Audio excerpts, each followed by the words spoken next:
दोस्तों, अगर आप 10वीं पास हैं और आप सरकारी नौकरी के लिए देख रहे हैं तो ये वीडियो आपके लिए होने वाला है। एसएससी में अगर आप किसी भी एग्जाम की तैयारी कर रहे हैं तो ये वीडियो आपके लिए होने वाला है। तो आपसे निवेदन है, वीडियो के अंत तक बने रहिएगा और हमारे चैनल पर नए हैं तो हमारे चैनल को फटाफट सब्सक्राइब कर लीजिएगा। हमारे चैनल के माध्यम से सबसे सटीक और सही जानकारी आपको सबसे पहले दी जाती है। सबसे पहले हम आपको बताते हैं एसएससी एमटीएस के बारे में। आप जानते होंगे मल्टीटास्किंग स्टाफ की भर्ती होती है जिसमें हवलदार के भी पद आते हैं। तो उन सभी को जोड़ करके एक नई भर्ती आती है एसएससी एमटीएस और हवलदार की। तो इन पदों पर फिलहाल भर्ती आने वाली है जो कि इस साल अभी तक नहीं आई है। तो इसके बारे में आप लोग जानते होंगे किस तरीके से भर्ती होती है और क्या जानकारी होती है। हम सारी चीज़ें आपको बताते हैं कितने पद आने वाले हैं। सबसे बड़ी बात है थोड़ा सा पदों की संख्या इसमें बढ़ाई गई है क्योंकि जो है 10,000 से अधिक पद आने की संभावना है। संभावना इसलिए कही जा सकती है क्योंकि देखिए अभी इसके पहले जो है जो भर्ती आई थी तो बहुत ही कम पदों पर आई थी। मात्र लगभग 3 से 3,500 के आसपास पद थे, वहाँ पर 3500 के आसपास पद थे, जिसकी वजह से बच्चों में कुछ ज़्यादा ही दिक्कतें हुई थी और वहाँ पर कंपटीशन का लेवल भी बहुत ज़्यादा और कट ऑफ भी बहुत ज़्यादा चला गया था। अगर देखा जाए तो सीएचएसएल से पहले कंप्लीट होने वाली भर्ती एमटीएस होती है जो कि अगर आप नौकरी की तलाश में है तो आपके लिए बेस्ट ऑप्शन है जो कि तुरंत मिल जाती है। क्योंकि देखिए एमटीएस का जो सिलेक्शन प्रोसेस होता है वो सीएचएसएल से कहीं आसान और एक ही परीक्षा पर सिलेक्शन होता है। तो इन सभी चीज़ों को आपको ध्यान देंगे, हम आपकी सारी चीज़ें बताते हैं कि आने वाले समय में क्या होने वाला है।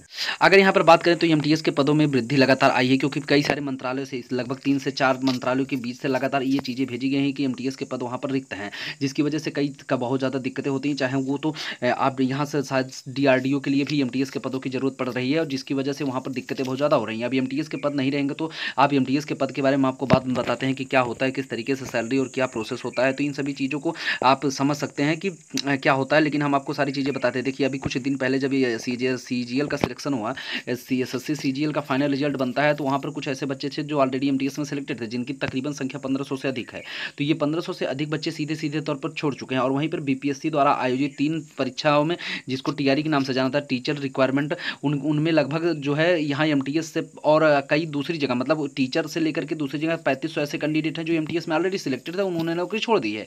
तो इन सभी चीज़ों को ध्यान देने वाली बातें हैं कि वो जो बच्चे वहाँ चले गए हैं उनकी सीटों पर सीधा सीटें खाली हो गई हैं। मतलब वो नई सीटों को जोड़ने की जरूरत नहीं, ऑलरेडी 3500 प्लस 1500 सीधा 5000 सीटें तो ऐसी हैं जो वैकेंट में सीधे तौर पर खाली हो चुकी। तो इनको तो 100% भरना है क्योंकि वो ऐसे कैंडिडेट ने जॉब छोड़ के गया है जिन्होंने लगभग जो मतलब वहाँ पर जॉब कर रहे थे। ऐसी स्थिति नहीं है कि सरकार को कोई नई भर्ती है, नया अध्यादेश मतलब नई कोई चीज़ें आदेश करना है कि इसमें भर्ती दी जाए या नहीं दी जाए। तो बोर्ड के पास फिलहाल भर्ती की जरूरत है क्योंकि जिस तरीके से लगातार कई सारे जो है मंत्रालयों और कई सारे डिपार्टमेंट से ये चीज़ें कही है कि एमटीएस के पद को तुरंत से तुरंत भरा जाना चाहिए क्योंकि एमटीएस का जो है डायरेक्ट रिक्वायरमेंट एसएससी ही करवाता है जो मतलब बड़े लेवल पर कराता है और वो एमटीएस के छोटे छोटे पद छोटे छोटे मंत्रालयों से भी आते हैं। लेकिन कुछ ऐसे मंत्रालय जो अपने एमटीएस के पद नहीं देते हैं तो उसको डायरेक्ट एसएससी से ही लिया जाता है, चाहे वो पोस्ट ऑफिस के हों या फिर कई सारे ऐसे पद हैं जहां पर एमटीएस को जरूरत है तो वो केवल एसएससी भेजता है। तो उन सभी जगहों से जब जिस तरीके से पोस्टें खाली हुई, क्योंकि आप देख सकते हैं तो लगभग बीते हुए 1 साल के अंदर में बिहार से लेकर के दूसरी जगह पर भर्तियों की मात्रा बढ़ी है, जिसकी वजह से कई सारे ऐसे बच्चे जो सेंट्रल लेवल पर एसएससी में जॉब कर रहे थे और एमटीएस में जॉब कर रहे थे वो लोग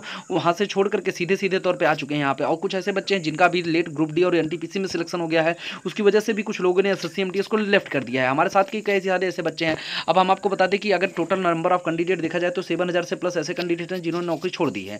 तो ये चीज़ें बहुत बड़ी हैं क्योंकि देखिए सिलेक्शन मान लीजिए उससे ऊपर कहीं होता है तो वो चीज़ तो आप छोड़ ही देंगे। तो अब ये 7000 ऐसी पदें हैं जो आपको 100% श्योरिटी के साथ भरना है। अगर सब कुछ सही रहता है और सरकार की अनुमति होती है तो 10,000 से प्लस इस बार 100% प्लस टोटल आने वाले, जिसमें एमटीएस और हवलदार के दोनों मिला के अगर मान लीजिए 10,000 नहीं भी आते हैं तो 9,000 के आसपास तो पद 100% आपको देखने को इस बार मिलेंगे। क्योंकि देखिए जिस तरीके से जरूरत है एमटीएस के पदों पर उस तरीके से अगर सरकार भरती है, मान लीजिए अगर यहाँ पर दिक्कत होता है कि अगर एसएससी ने जो है अनुरोध किया और आयोग ने इसको खारिज कर दिया तो ये चीज़ें बड़ी दिक्कत होने वाली हैं, तब कहीं जाके भर्ती ना मिल पाएगी। अगर आप 10वीं पास हैं तो आपके लिए ये बहुत ही अच्छा ऑप्शन है। अब ये एसएससी एमटीएस की आप सैलरी प्रोसेस हम आपको बाद में बताएंगे, लेकिन ये सब चीज़ें आप इतना समझ लीजिए कि एमटीएस एक ऐसा पद है जो कि आपको तकरीबन जो है 7 से 8 महीने के अंदर में नौकरी दे देता है। एमटीएस का जो है सिलेक्शन प्रोसेस बहुत ईजी है क्योंकि एक परीक्षा पे सिलेक्शन होता है और साथ ही में जो है इसमें सबसे बड़ी बात ये निकल के आती है कि जो है मैथ वाले बच्चों के लिए थोड़ा सा, जिनको मैथ नहीं आता है उनके लिए बहुत ही गुड न्यूज़ है क्योंकि इसमें मैथ के नंबर काउंट नहीं होते, ये बहुत बड़ी बात है। इंग्लिश और जीएस के ऊपर कट ऑफ बनता है, ये अपने आप में बहुत ही बड़ी बातें निकल के आती हैं।